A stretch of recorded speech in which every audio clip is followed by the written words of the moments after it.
السلام عليكم، كي دايرين؟ لاباس عليكم؟ شخباركم؟ كي دايرين مع الصحة؟ نتمنى تكونوا بخير وبألف خير.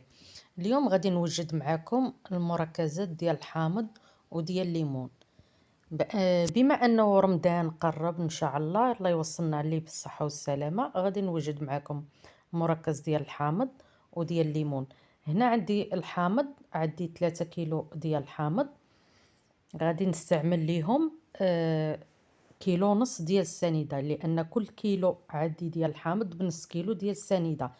وما ديروش قل من هاد الكميه ديال السنيده، لان لا درتو قل من هاد الكميه ديال السنيده اللي قلت لكم ما غيتسماش مركز، غيتسمى عصير، ما غاديش يصدق لكم. المهم كل كيلو بنص كيلو ديال السنيده. هنا عندي الليمون 4 كيلو ديال الليمون، غندير ليهم 2 كيلو ديال السنيده. وكنفضل ان الليمون تاخدو داك القشره ديالو تكون نيلو، ما تكونش القشره غليظه. بسم الله على بركه الله. غادي نبدا نحك الحامض. والحامض هنا قبل ما نبدا نحك فيه واحد النقطه، انه ملي تبداو تغسلوا فيه ما ديروا ليه لا شيته لا حلفه لا حتى حاجه. غسلوا غير بايديكم مزيان، لان الحامض فيه زيوت طياره، ما يمكنش لينا لا درنا ليه الشيته ولا دا ما غيبقاش محافظ على ديك الزيوت ديالو، ديك الفيتامينات اللي فيه. المهم غادي نبدا نحك الحامض. غناخد غير نحك غير ديك القشره الفوقانيه، ما نحاولش انني نوصل داك البيض ديال الحامض، لان داك البيض ديال الحامض كيمرر العصير. غادي نبقى على هاد العمليه وحده ورا وحده نكمل الحامض اللي عندي كامل.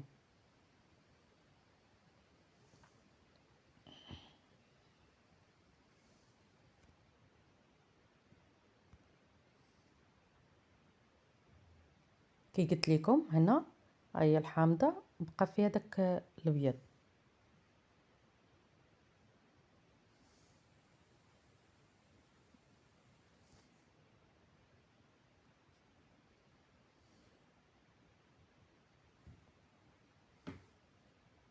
هانتوما شفتوا، نحكو غير داك الصفر الفوقاني، والابيض ما نحاولوش نوصلوا ليه، لان لو وصلنا ليه كيخلي المروره في العصير.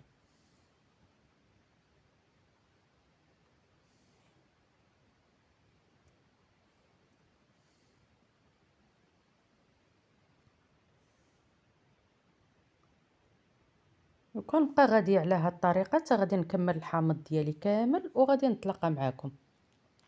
هنا انا نعصر حكيت الحامض عفوا ديالي كامل، 3 كيلو ديالي كامله. خديت غير القشره الفوقانيه. دابا غادي نضيف ليهم كيلو ونص تاع السنيده،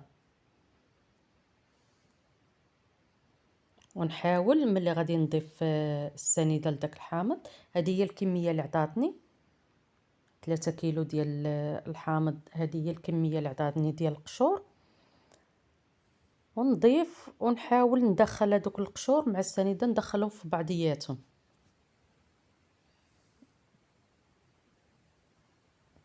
هنا غادي نجيب معلقه ديال العود، هي باش غادي اللي غادي تحكم ليا مزيان في السنيده والحامض.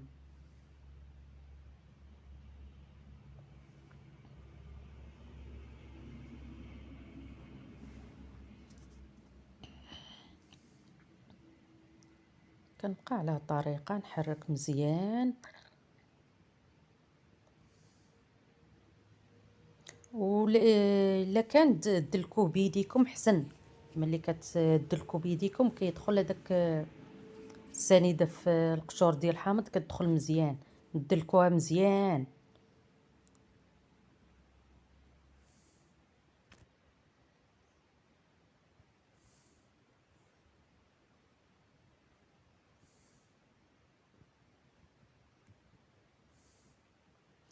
صافي دابا غادي نغطيه بالبلاستيك الغذائي. غادي نغطي المول ديالي وغادي نخليه يرتاح على الاقل واحد 4 سوايع على الاقل.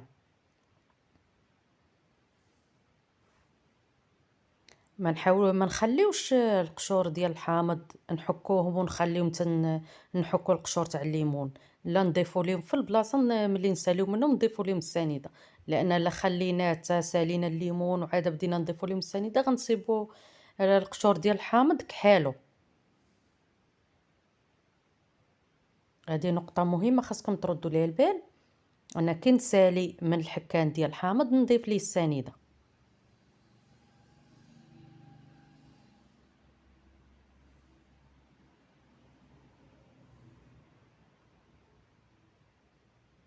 ودابا غادي ندوز الحكان ديال الليمون، غندوز حتى هو نفس العمليه اللي درت الحامض غندير الليمون، وغادي نخليكم باش ما نطولش عليكم الفيديو. غادي نحك الليمون وغادي نرجع نتلاقى معكم. انا ساليت دابا من حكان ديال الليمون حتى هو نفس العمليه ديال الحامض كي شرحت لكم في الحامض، نفس الطريقه غديروا الليمون. غير هنا انايا فاش غادي نبقى نصور ونحك شويه الليمون عندي كميه كثيره وغادي يعذبني، مشيت بركت على خاطري فوق الطابلو وبركت الارض وبقيت كنحك وحده بوحده حتى ساليته. حتى هو كنضيف ليه دابا السنيده، كنضيف شويه في شويه وندخل فيه في القشور.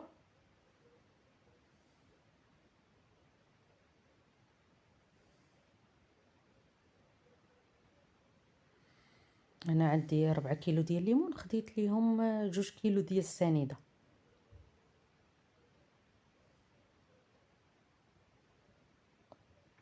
وكي قلت لكم من قبل ما ناخذش الليمون، ما ناخذش داك القشره ديالو كتكون غليظه، ناخذ القشره ديالو كتكون نيلو.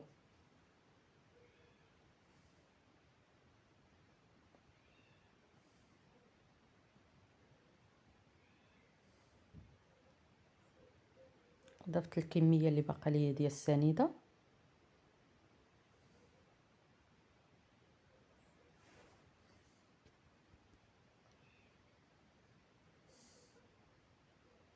لا كان عندكم الوقت خليو حتى ليله كامله دوك القشور في السنيده، تخليهم حتى الليله كامله. اما غير تغطيو بالبلاستيك كان الحال الجو بارد راه تخليوه غير فوق البوطاجي ولا فوق شي طابله محطوط. ما كان الحال سخونه غادي ديروا في الثلاجه، تبيتوه في الثلاجه.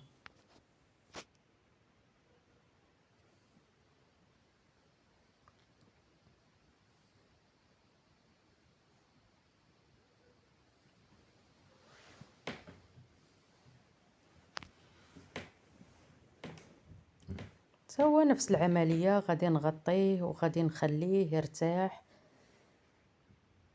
الجانب القشور ديال الحامض هما واحد 4 سوايع. هي القليله اللي غادي نخليه.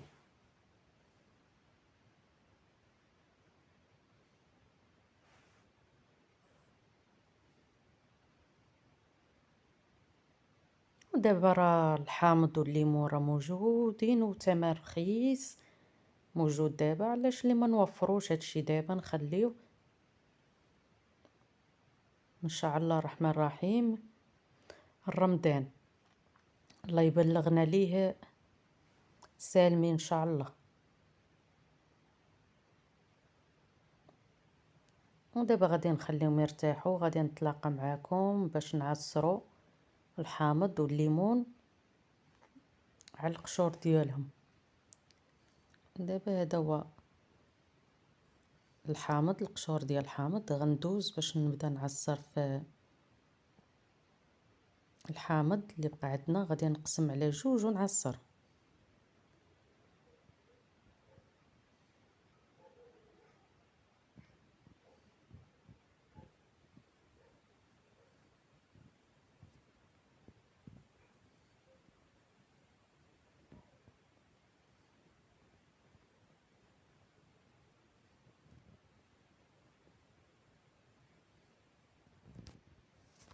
وكنبقى غادي على هاد الطريقه تنكمل الحامض ديالي كامل.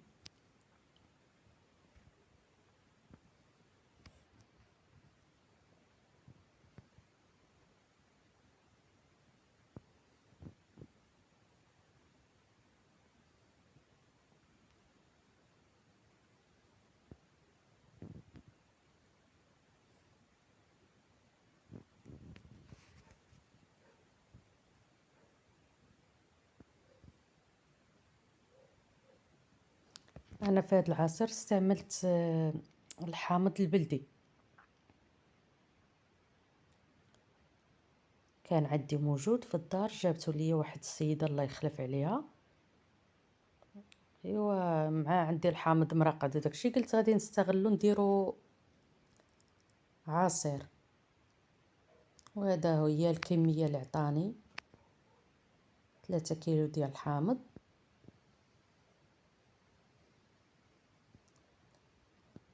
غادي نغطيه وغادي نبيتوه ليله كامله، غادي نخليو باش هذاك السنيده وداك العصير يذوبوا مع بعضياتهم، يتمازج الخليط مزيان. ضروري ما خاصو يبات في الثلاجه. ونفس الطريقه تاني غادي ندوز، غادي نديرها الليمون، حتى هو غادي نعصر الليمون على القشور ديالو السنيده.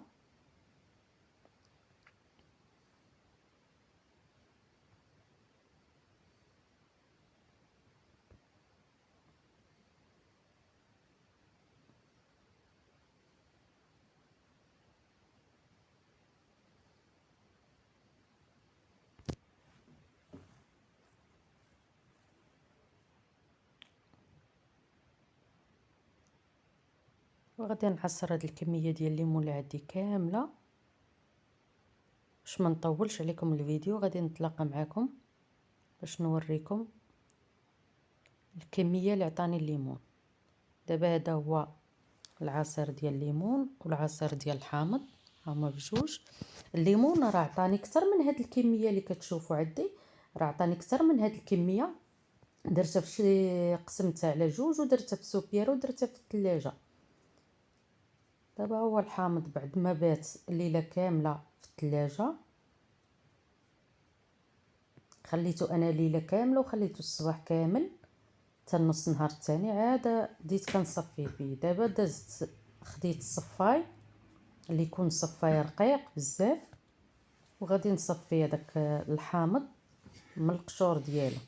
غينزل عندي لتحت، غينزل غير سيرو.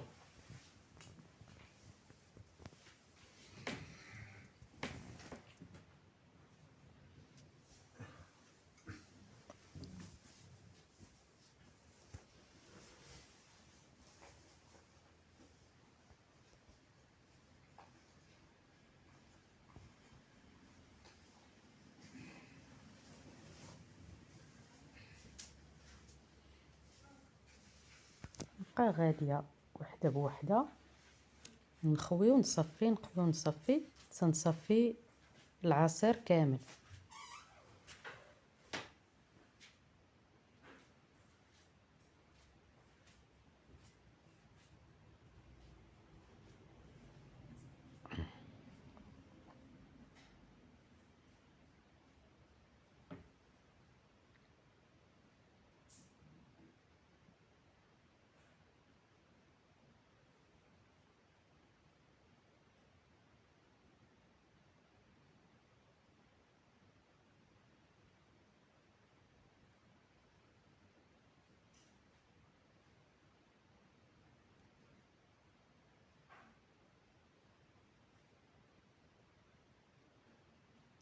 دابا انا كملت العصير، السيرو كملته بالتصفيه. غادي ندوز باش نديرو في بواطات ولا ديروه في قراعي اللي عجبكم. انا كناخذ هاد البواطات، هما غاليين الشرا، موجودين دروك في المحلات كيديروا. كنت كناخذهم من قبل، كنت كناخذهم ب3 دراهم، دابا زادوا فيهم شي 3 دراهم. كاين اللي دايرين 3 دراهم ونص، كاين اللي داير لهم 4 دراهم الوحده. ولكن راه عمليين، يبقاو عندك تسالي منهم وتغسلي من الطرف فيهم، ان شاء الله تتحتاجيهم مره اخرى.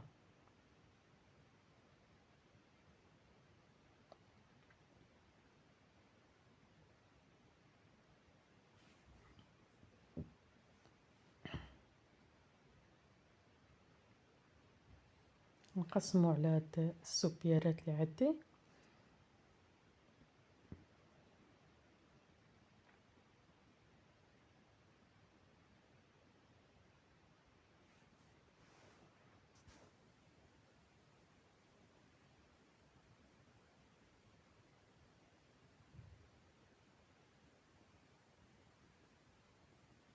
هنا الحامض عطانا هنا 2 سوبيرات،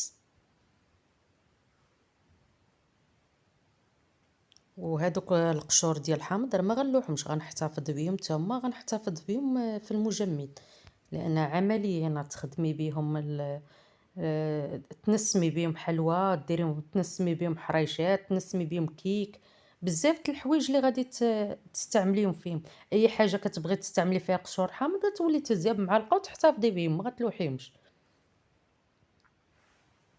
هذه هي الكميه اللي عطاني الحامض. غندوز دابا باش نصفي السيرو ديال الليمون، مركز الليمون.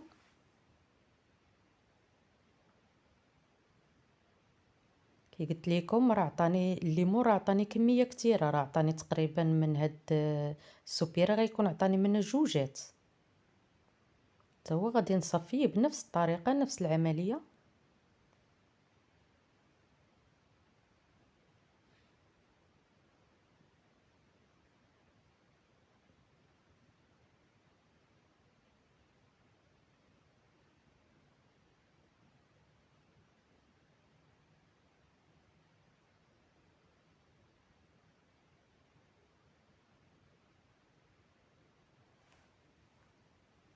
نبقى حتى هو نفس العمليه، ونبقى غادي على الطريقه حتى غادي نكملها، وغادي نتلاقى معكم نوريكم الكميه اللي عطاني. دابا الكميه اللي عطاني الليمون، عطاني 5 سوبيرات، وعطاني هاد جوجات صغارات ديال هذوك القشور اللي غادي نحتفظ بهم تما، لان غنستعملهم بزاف د الحوايج. راه نهار غادي نبغي نستعملهم وغادي نوريكم نتوما فاش كنستعملهم. غادي نحتفظ بهم في المجمد، وغادي نتلاقى معكم نوريكم في المجمد ملي كيدخل المجمد وكيخرج كيفاش كيكون القوام ديالو. لان لا دخلتي المجمد هاد المركز، دخلتي المجمد وتلج، عرفي بان المركز راه ما صدقش لك، ما نجحتش معكم العمليه. خاص هاد المركز واخا تدخلي المجمد يبقى في المجمد، ملي كتهزيه بالمعلقه كيتهز.